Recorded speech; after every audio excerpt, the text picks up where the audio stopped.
permitido no Alcorão.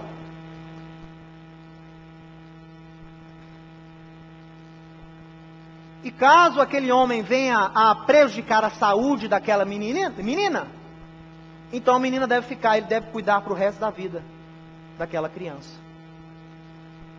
Ele ainda fala que é mais nobre para a menina menstruar dentro da casa do marido do que da casa do pai. Essa é a religião que mais cresce no mundo. 1 bilhão e 500 milhões de muçulmanos hoje no mundo. Essa é a religião. E os servos de Deus preocupados em impérios, prosperidade, trocar de casa, trocar de carro, trocar de apartamento, construir um templo maior, ter mais pessoas dentro da igreja, evangelizar o mundo.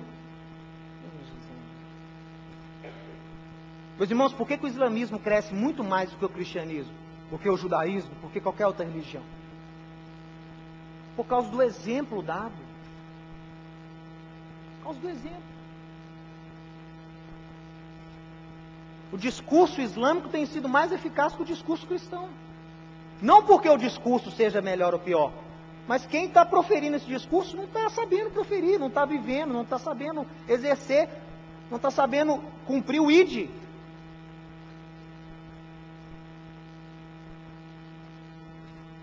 É abominação a Deus a inversão de papéis. Abominação. Depois tem uma lei sobre ninho dos passarinhos. Eu lembro que meu pai sempre chamava a atenção desse texto de Deuteronômio, quando conversávamos com alguns líderes, com alguns teólogos, e as pessoas se infamavam contra a lei, contra a perversidade da lei de Moisés. Aí a gente abria, meu pai citava esse mandamento, mas olha como é que Deus se preocupa. Se você estiver pelo caminho e ver um ninho de passarinho, tiver lá a mãe e os pintinhos, você não pode destruir tudo. Você não pode tirar a mãe, você não pode danificar aquilo. Você tem que preservar. Você não vai mexer com a mãe. E aí Deus fala no final, para que você melhore, para que você se torne uma pessoa melhor e prospere. Eu me detenho nesse versículo e penso o seguinte: se Deus promete prosperidade para quem guarda um mandamento tão fácil como esse, imagina os mandamentos mais difíceis. Aqueles que exigem enfiar a mão no bolso para guardar. A Torá fala que o mais difícil é enfiar a mão no bolso. São mais difíceis de guardar os mandamentos que envolvem dinheiro. Agora, se já tem bênção para esse aqui, meu irmão, se você deixar lá em paz um ninho de passarinho, imagina as coisas mais difíceis. Quão maior será a nossa recompensa? Agora tem um porém. Os rabinos também falam que é na guarda dos mandamentos mais simples e fáceis que o homem se revela. É no pouco que ele mostra se ele está apto para receber o muito. É no pouco que se vê grandes valores no ser humano. E os rabinos falam isso. Os mandamentos mais simples são os que mais expõem o interior do homem. E olha que bacana, como resultado de você obedecer um mandamento tão simples, como não mexer num ninho de passarinho, Deus promete prosperidade. Olha a prosperidade aqui, ó. Quando edificares uma casa nova, aí ele começa a te dar o quê? Lá atrás ele não te deu as consequências do casamento em julgo desigual? Ele te falou sobre filho rebelde, ele te falou sobre esposa aborrecida, ele te falou sobre filho amaldiçoado. Agora ele vai te falar sobre as consequências de obedecer a Deus. A consequência de guardar o mandamento de Deus nas coisas mais simples. Primeiro, quando edificares uma casa nova. Essa é a prosperidade divina. Fruto da sua bondade, fruto do seu amor a Deus.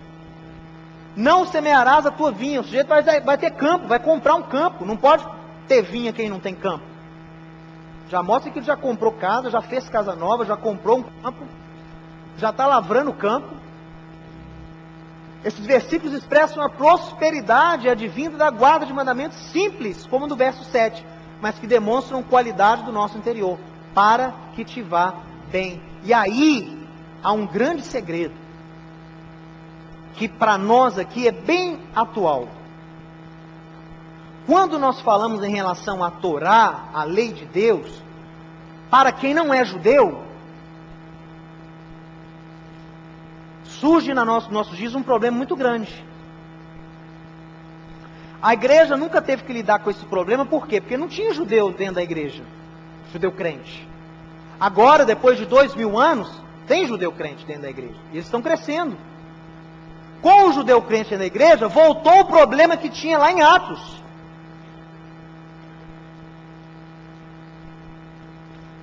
O que da lei, o que da Torá, a Torá aqui ó, no quadro, o que da Torá, o que dessas leis, quais os aspectos dessas leis que Deus deu para Israel, devem ser guardados e aplicados por quem não é judeu, mas é crente.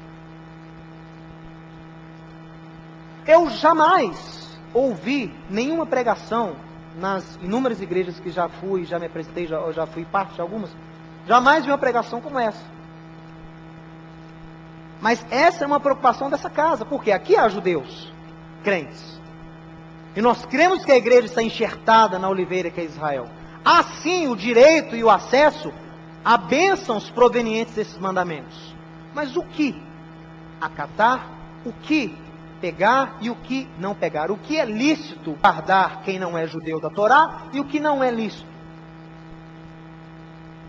Tiago, lá em Atos 15, tenta resolver essa questão com base nesse princípio do ninho do passarinho. Concentre-se em guardar, em servir a Deus, começando com as coisas mais simples. Seja fiel na guarda do que é mais simples guardar, para que depois você possa se aventurar em mandamentos mais complexos. Foi exatamente isso que Tiago falou em Atos capítulo 15. Ele deu 4 regras, que são as 4 leis, que nós chamamos leis noéticas ou leis universais. Ele decretou essas leis, é um decreto para a igreja, dos judeus crentes para a igreja, é lei de Deus para a igreja, guardar esses 4 preceitos, que você já tão careca de saber, que é não cometer idolatria, não cometer imoralidade sexual, não assassinar e não comer sangue. Ele não cita aqui estabelecer tribunais de justiça, por quê? Os crentes já viviam num ambiente onde isso era feito. Ele não falou aqui sobre o Shabat, por quê? Porque nunca foi problema guardar sábado. Quando Tiago escreveu isso, o sábado não estava em conflito ainda. O sábado só foi colocado em conflito lá no século 3. Não citou porque não tinha problema. O crente guardava o sábado como judeu. Por quê? Porque o sábado é anterior à lei. Essas leis que Tiago está dando ao povo, aos crentes, não são leis mosaicas, são leis antes de Moisés, são leis noéticas, é lei para a humanidade toda. O Shabat foi dado lá em Gênesis. Se você acha que trabalhar é mandamento, você também tem que ver como mandamento parar no 7º dia. 6 dias trabalharás, Tavdu, é mandamento trabalhar, assim como é mandamento parar no 7º. É para a humanidade toda, isso foi muito antes de Moisés. O sábado não é o problema, o sábado. E a Paraxá de hoje é exatamente os textos que Isaías escreve, inspirado pelo Espírito de Deus, em relação ao gentio. Depois você vai ler na sua casa Isaías 54, fala para o gentio. Isaías 54, 55 e 56 não foi escrito para Israel, foi escrito para os gentios crentes. Lá você vai ver. Então Tiago se baseia nesses princípios. Depois ele escreve no verso 21, deixe, porque Moisés, desde os tempos antigos, tem sido pregado e lido em cada sábado, em cada sinagoga. O que ele quis dizer com isso? Quando o gentio chega na igreja, quando ele se converte, quando ele nasce de novo, não vai perturbar o sujeito com Torá, com